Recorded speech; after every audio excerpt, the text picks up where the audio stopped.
Hi guys, welcome back to my YouTube channel. അപ്പോൾ ഇന്ന് നോമ്പറക്കുമ്പോൾ കഴിച്ചത് മുസമ്പി ജ്യൂസ് കുടിച്ചിട്ടുണ്ടായിരുന്നു, പിന്നെ കുറച്ച് അനാറ് കഴിച്ചിട്ടുണ്ടായിരുന്നു, പിന്നെ ബിരിയാണിയാണ് കഴിച്ചത്. ചെമ്മീൻ ബിരിയാണിയായിരുന്നു ഞാൻ ഉണ്ടാക്കിയത്. പിന്നെ ഷെർമിത്ത നമ്മളെ ആംബർ ബിരിയാണിയോ അങ്ങനെ എന്തോ ഒരു തമിഴ്നാട് സ്റ്റൈൽ ബിരിയാണി ഉണ്ടാക്കിയിട്ടുണ്ടായിരുന്നു.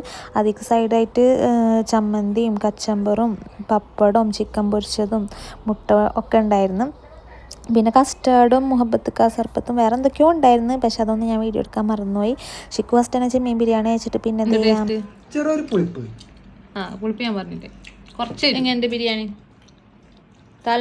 തമിഴ്നാട് ബിരിയാണി എങ്ങനെയുണ്ട്? വെള്ളം കുടിച്ച് ഞാൻ ഫസ്റ്റ് തന്നെ ചെമ്മീൻ ബിരിയാണിയാണ് കഴിച്ചത്. അത് കഴിച്ചപ്പോഴേക്കും എൻ്റെ വയറ് ഫുള്ളായി. പിന്നെ മറ്റേ ബിരിയാണി ടെസ്റ്റ് ചെയ്ത് നോക്കാനുള്ള വയറുണ്ടായിരുന്നില്ല. ഒരാളിവിടെ എല്ലാം കഴിക്കുമെന്ന് പറഞ്ഞിട്ടിരുന്നിരുന്നാണ്. ആളുടെ അവസ്ഥ കാണുന്നത് എന്നെങ്ങാൻ പറ്റണില്ല, നെഞ്ചുമുട്ട വരെ കഴിച്ചിട്ടുണ്ട്. അപ്പം